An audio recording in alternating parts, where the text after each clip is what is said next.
G'day fellas and welcome to a casted game. We are here on Dry Arabia to watch two Conqueror 3s smash each other in the face until, well, one of them gets tired and gives up. Anyway, welcome. Spawning in on the north side of the map in the colour blue, playing as the Byzantines, it's Balu. And on the south side of the map, in the colour teal, playing as the Juicy's Legacy, it's Corvinus 1. Ladies and gentlemen, welcome to Dry Arabia. It is a pleasure to have your company today. We've got a very special game for you, and you might be wondering, Drongo, why is it so special? Well, it's special because, well, I said it's damn well special, so go on, get on out of here. I mean, realistically, it's special because we've got ourselves a Corvinus 1 game. Any day that there's a Salami game, a Corvinus game, it's a good day because you've got a player who loves to go for those Wallalols. We've seen him do it already once this week. Is he going to be able to pull it off this time? That's what we're going to be hoping for. He's playing the Juicy Legacy, and the matchup that we've got is a fun one, right? Two brand new civilizations that we're going to be able to see exactly what they get up to. Typically for these civilizations, castle, or at least for the Juicy Legacy, castle could be a big focus for him early, and I'm curious to see whether he actually goes into a second TC or whether they just mix it up and just play a huge feudal style. Now, let's take a little bit of a look at these scouts as they're running around. The first scout, of course, over here. Got 4 sheep after it so far. We can see a nice little route that is beginning to happen. Both very similar routes. Both players moving towards, if we take a look down here, moving towards the middle of the map. And then you've got Balu, who has come across. And then you've got Corvinus, who has gone the opposite way. So it kind of makes sense that they're going to be getting similar numbers of sheep. But let's get into it and talk a little bit about what we can expect today. So one of the big things that we've seen out of the Byzantines has been this fearsome feudal combo. The Javelin Thrower, I was going to say the Donzo, the Lametanai. I'm curious whether we see it today here, because the Javelin Thrower, if you can get them out early enough, are incredibly strong against the Juicy Legacy, just simply because you're able to deal very effectively with those potential threats of the Jukunu. Nice little find back here with the herdable sheep as well.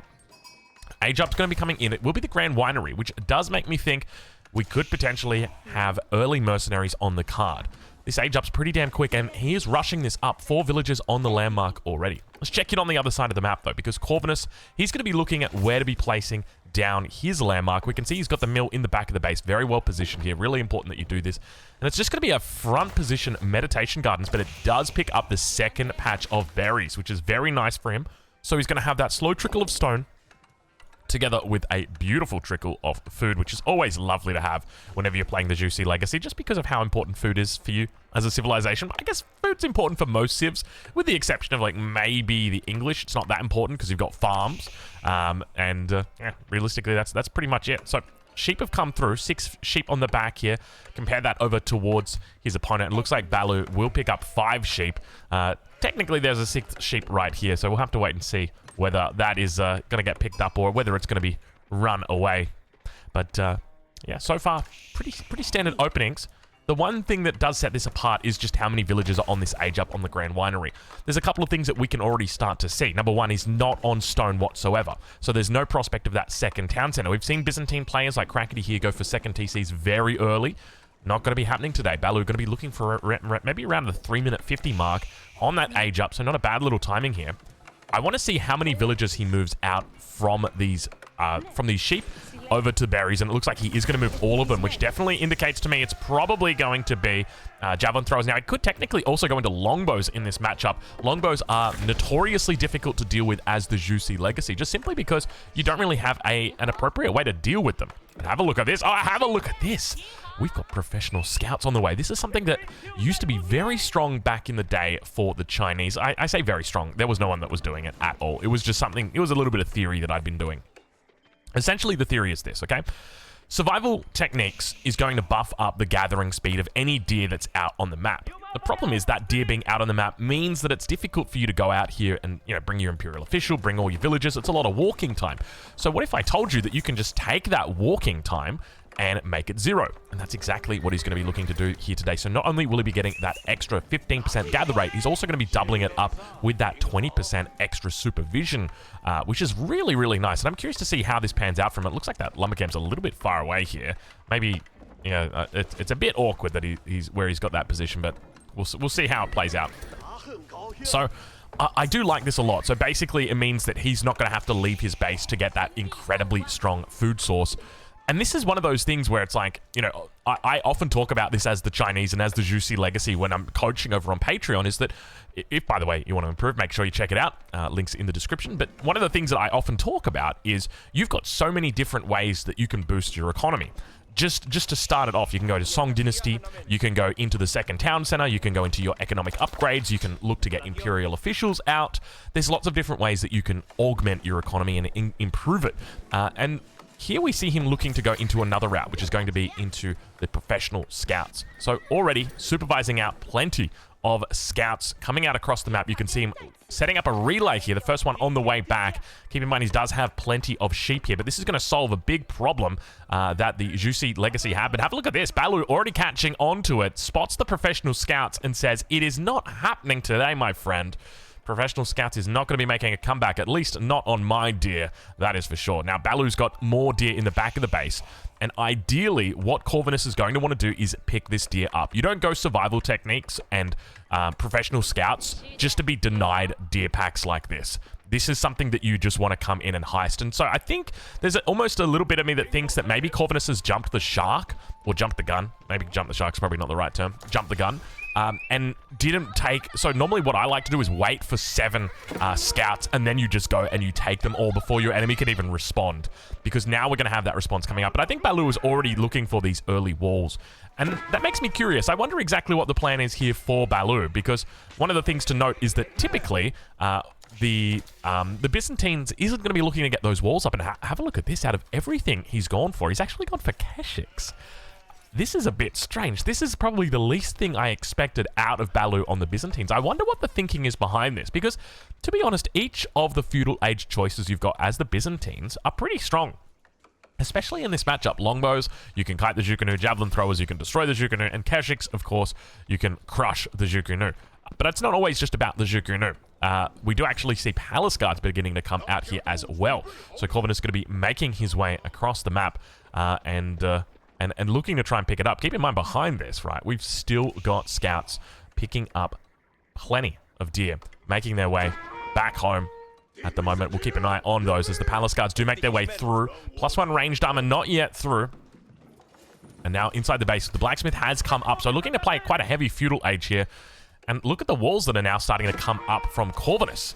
Or rather from Balu. He is looking to wall up as much as he possibly can on this top side, just looking to keep himself safe, which, as I mentioned, it doesn't really make sense to me, because, like, obviously walls, or having walls in the first place is good, right? But normally you see that in conjunction with things like a second town center, or, you know, a fast castle or something. Not really a fast castle, more second town center. That's pretty much it. But I think he's just looking to get the walls up nice and early here, just to give himself that little bit of safety. Still keeps the wall or the gate open towards the front. I would hope that he looks to secure that up sooner rather than later. Palace Guards, though, going to get chased down here. Keshiks are a wonderful choice here, and maybe that's the decision-making behind Balu and moving into the Keshiks here. As he said, well, I'm going to need something to deal with these Palace Guards if they do get annoying. And so we're just going to look to chase them down with the Keshiks, which is definitely a really smart choice here. The Keshiks with that self-healing is definitely going to help out. And now, adding in an additional cistern. So going to be moving up to 3 cisterns. Castle Age looks like it could be on the card. He's only got 1 villager on food at the moment, though. I'm wondering, oh, so he's doing a transition up towards the top. That's why. He's slowly but steadily moving up there. And more Keshiks now coming out around the south side. Let's get that picture off, Drongo. I don't know how long that's been up there sitting there, but have a look at all the deer that he's got stacked in on top of each other. Look at that. We're talking 8, 9, 10 deer in there, all stacked up. Meanwhile, towards that front, Palace Guards, once again. We'll check in and see how he's doing. All right. Things looking good for him. Coming in for a bit of a raid now. Towards this position. Looks like he might be able to pick up a couple of deer on the back of these scouts. Slowing them down, but to be honest, not really causing too much pain here, not really causing too much drama, as the scout will go down. Meanwhile, towards the front, the Palace Guard numbers continue to build. It's going to be spears that he actually mixes in with them, so, oh my god, look at the amount of barracks that we've already got coming out from Corvinus here. Quite a large amount here. I'm just going to do a quick little follow in on this one. Give me a second here. I just got to fix up the second computer. I've made an error somewhere. I don't know exactly what happened. I'm just going to speed it up to catch up to this. There we go. All right. I don't know what happened. I pressed a button over on that other computer, and it's ruined me. Let's just put it that way. Anyway, towards the front. Apologies. We've got palace guards. We've got spearmen. We got ourselves with a bit of a problem here, because keep in mind, Corvinus has got a decent army that is building. The problem is his opponent has invested quite heavily in the defense that is starting to come out now. Archers, together with those Keshiks, Lametanai, so he's got that tri-unit composition that is now out as well. The one trump card that he's got, I think, for Corvinus is a Castle Age. If he can go Castle Age for mass Palace Guards, that could be pretty decent here, because mass Palace Guards will be quite effective, even against the Keshiks, as long as they've got those Veterancy upgrades or those Castle Age upgrades. So that's something that we'll have to keep an eye out for. But let's check in now. Over towards the south side of the map. Looks like an outpost is going to be thrown down here. We're right on board as the units continue to come out. Checking in and seeing exactly what the plan is. I've just realized I'm watching the second game. I think my second game on my other computer is completely bugged, so I don't think we're going to be able to bring in split screen or anything. Oh, I see the issue. I see the issue. Perhaps one of my auto hotkey macros has failed me, which is unfortunate. I'll have to fix it up. That's one of the things about version control. I don't know how much you guys know about version control, but if you mess up version control, it can mess you up in the long run. And that's exactly what has happened to me here. I must have run an old auto hotkey script, and for some reason, it's slowing the game down. I don't know why that is. Anyway, yeah. So the other one's like 10 seconds behind. But look, let's focus on what we've got here. We've got the Age Up coming through, Golden Horn Tower. He's looking for survival techniques as well, so hasn't moved over to the deer just yet, but we'll be thinking about it shortly. Looking to exhaust the berries first, because obviously it does have that olive oil that will be netting him a little bit of a bonus, but now the scouts together with the palace guards and spears, making their way forward. The timing here is pretty decent from Balu. One thing to note is he could look to pick up veterancy upgrades. When it comes to his gold, he's got enough for one of them. As long as he's got his cistern sitting on that dialecticus, he should be okay. Let's have a look and see what he goes for. Not going to be looking to pick up any veterancy just yet. Archer numbers, decent. Should be able to one-shot these spears out. Does he have the +1? He does have +1.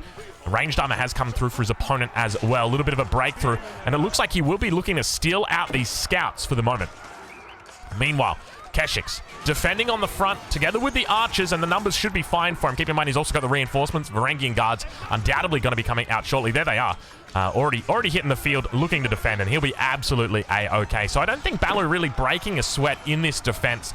Makes it to Castle Age, gets the walls up, keeps himself safe, knows that there's no real prospect of raids doing damage to the economy, and he sits quite happy at this stage. Now, the question is, where does he go from here? Because I feel like, realistically, you've got a couple of options, but the big one to me is a second town center. Moving into a second town center here makes a lot of sense. Meanwhile, on the other side of the map, we've got the Shaolin Monastery that is starting to come down here for Corvinus. Also, throwing in a couple of archery ranges as well, so going to be thinking about moving into crossbows to help deal with the Varangian Guard Keshik combo. And when it comes to combos, I feel like probably moving into Spearman crossbow is going to make sense here. Let's see where he goes, though, because it will be Palace Guards that he looks to upgrade, supervising out the upgrade as well. He's only got 4 Palace Guards on the field, though, so it's not going to be particularly notable. We just see it's going to be 120 HP up to 155, so a nice little upgrade right there. Secures a little bit more food. He's 14 minutes through this game. Plenty of food economy as well. Varangian Guard now. Numbers are building. The Keshiks are the main thing he's going to have to watch out for. So we'll keep an eye on those Keshiks as he begins to push in. Imperial official, unfortunately, going to be going the way of the Dodo here, unless he's careful about it, and he is fortunately careful about it. Keshiks, the veterancy, comes through for them. +2 also on the way as well for Balu here, and does do the right thing.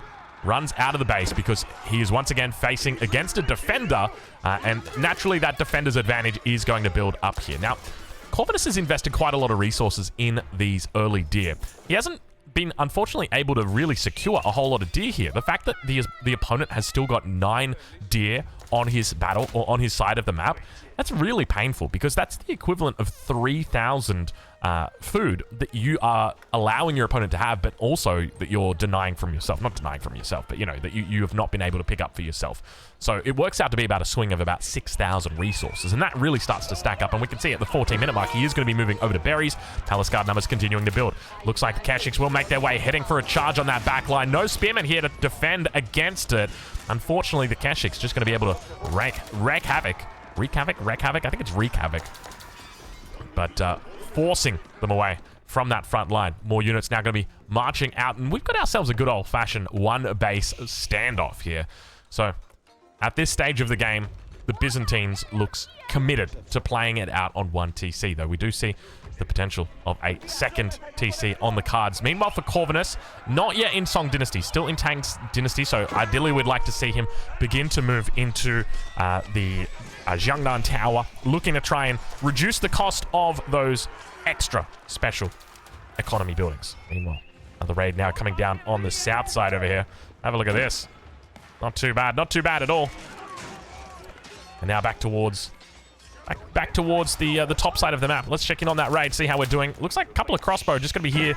They'll unfortunately get cleaned up. Meanwhile, towards the top side, speaking of cleanups, have a look at this. The Kashyyyk numbers and the Varangian Guards should be absolutely fine. Sacred Sites now going to be focused. However, it's not because of him wanting to capture the Sacred Site. It's going to be because of that relic that he's had to walk past. And look at the timing on that. The Shaolin Monk, unfortunately, he did spot it out. What is going on with this Shaolin Monk, and why is it walking on this angle? Oh, it was the relic. He's come out to the relic, and he's spotted that relic, and so now he's just running back empty-handed. He wasn't focusing on the monk. He was focusing on the relic. It all makes sense now. So, last relic going to be on the top side of the map, which will mean it should be a 4-1 split in favor of Balu. So that's going to be something that we can put down on the drawing board that will go in his favor here. Kashyyyks making their way towards that top position. Definitely feels like Corvinus is on the back foot at this stage of the game. Spearman crossbow is going to be the way for him to move forward here. Does he look to potentially add Nest of Bees? It could be the play. We'll check in on that north side and see. There's the second town center. It is finally coming down. I tell you what, it's 16 minutes into this game, 17 minutes into this game, but it actually feels like a really, really strong timing here for Balu. This is just about perfect, but to be honest, I'd be surprised if we don't see the same thing coming out from Corvinus, because the Song Dynasty is on the way. The Jiangnan Tower has been thrown down here, so we'll be looking to bring that Song Dynasty online.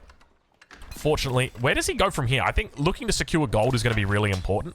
And if we take a look at the layout here, this bottom gold is going to be really important. If he can secure, like throwing a keep down here on this gold, deny out the sacred site, and then not only does that secure the big gold for him, it also secures subsequent resources and really quite a bit of positioning. The other thing I'd love to see from Corvinus are just some walls. He's got great wood lines to wall in here. So you've got a wall that you can connect in over from this left side here. So you start in with this position and then make your way across, and then connecting the dots once again. You can connect the dot again.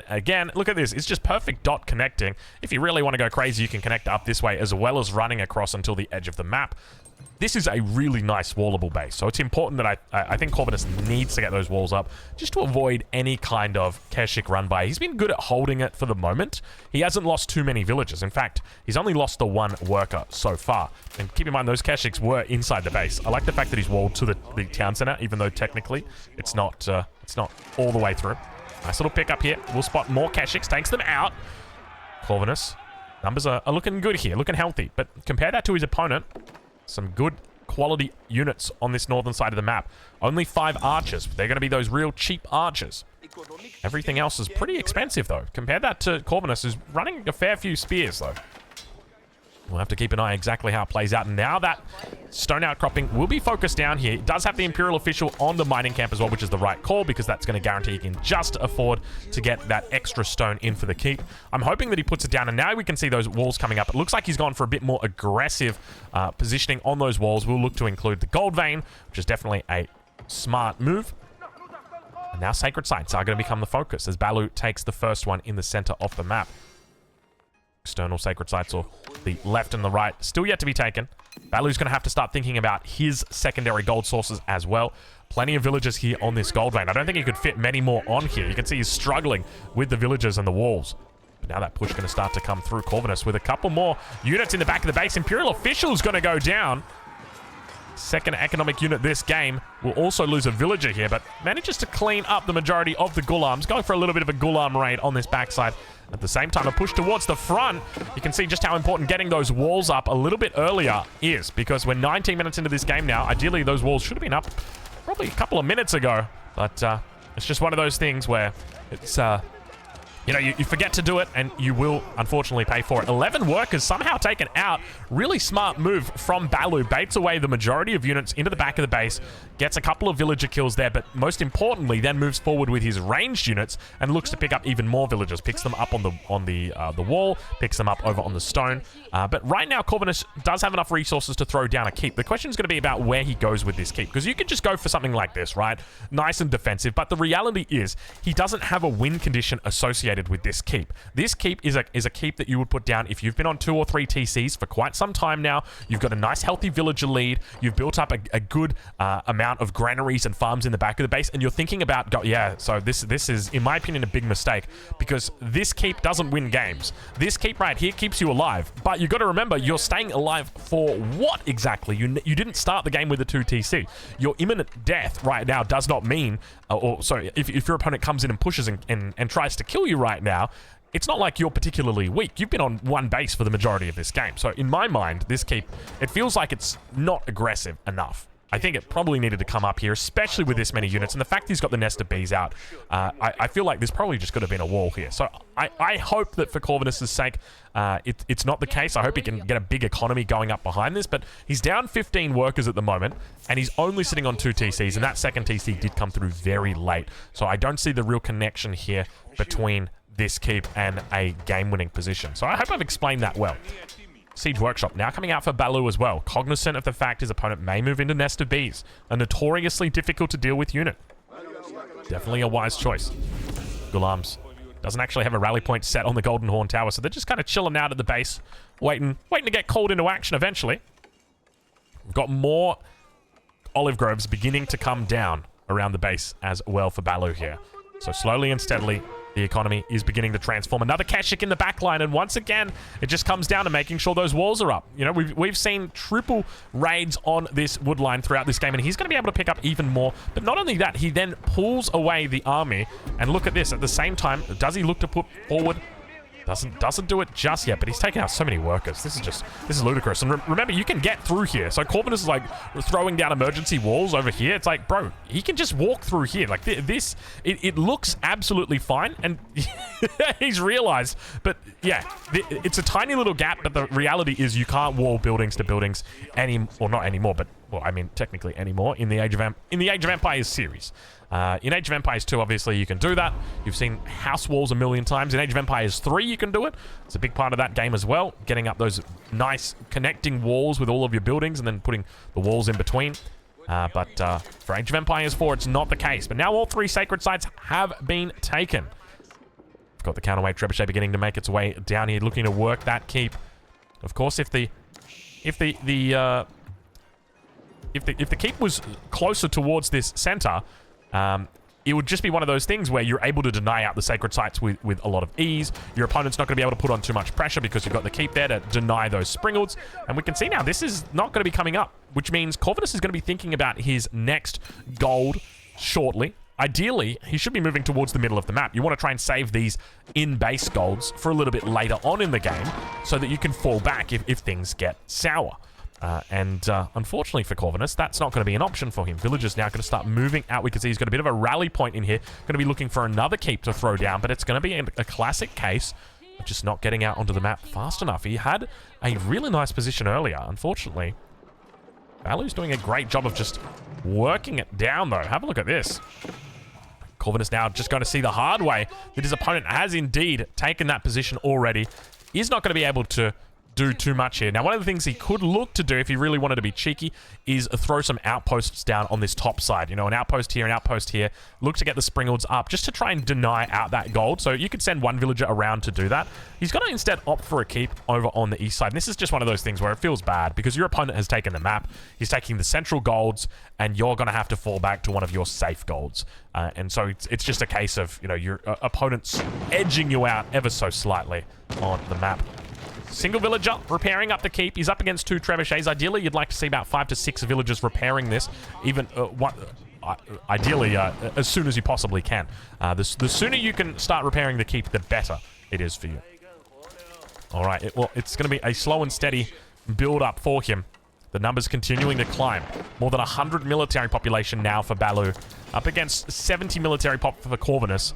One thing to note, though, is that villager count is also still in favor of Balu. He's on 2 TCs back home, but he has taken out many workers this game. 19 workers already taken out this game. Going to be looking to head over towards the stone outcropping. Look to pick up a little bit of extra stone here. Has he picked up that level 5 system network? He has indeed. Got a nice little... It's got a nice little network going on back here. Definitely a big fan of this. Double siege workshop out the front, by the way. And now Outpost going to be coming up for the defense for Corvinus. Desperate times call for desperate measures, I guess. He's managed to throw a stone wall out on that western edge. Always look to be getting those stone walls down on the flanks first, just like Corvinus is doing here. Because you've got to remember, the further you've got to move your army, the worse it is for you.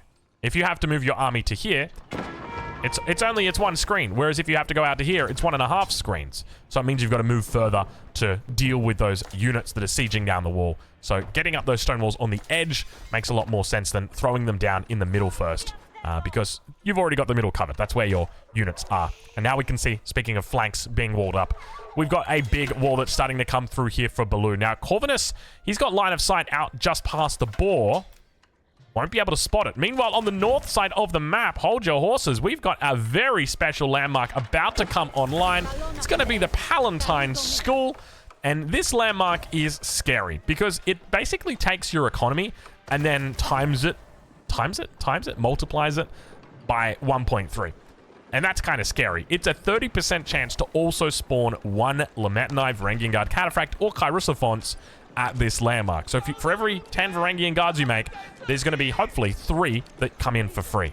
That's pretty wild. Anyway, Corvinus is now going to be looking to push out. Now, this is one of those situations where, to me, it doesn't really make sense to push out right now. Your opponent's just aged up, but you've run into a keep, and you know, the elite upgrades are coming through. Not just coming through, they're about to arrive. You can see we've got Varangian Guards 15 seconds away from being completed. Trebuchets, is he bringing the Trebs forward to sacrifice them to the gods? Looks like he will. Numbers are pretty decent here for Corvinus. He's managed to even it up pretty well on that military count and continuing to push forward with the Springles. Where are the bees, though? There's a distinct lack of bees here. There's only a single bee that he's got here. So realistically, Balu can just snipe the bee out, and he's in a really good spot, and that's exactly what he goes for. Now, heading in towards that front line, Springles on the back, teeing off towards each other. Elite upgrades have come through for the Varangian Guard. Looking to try and defend on that front line. The crossbow's able to take them out. Reinforcements coming in on the backside, though.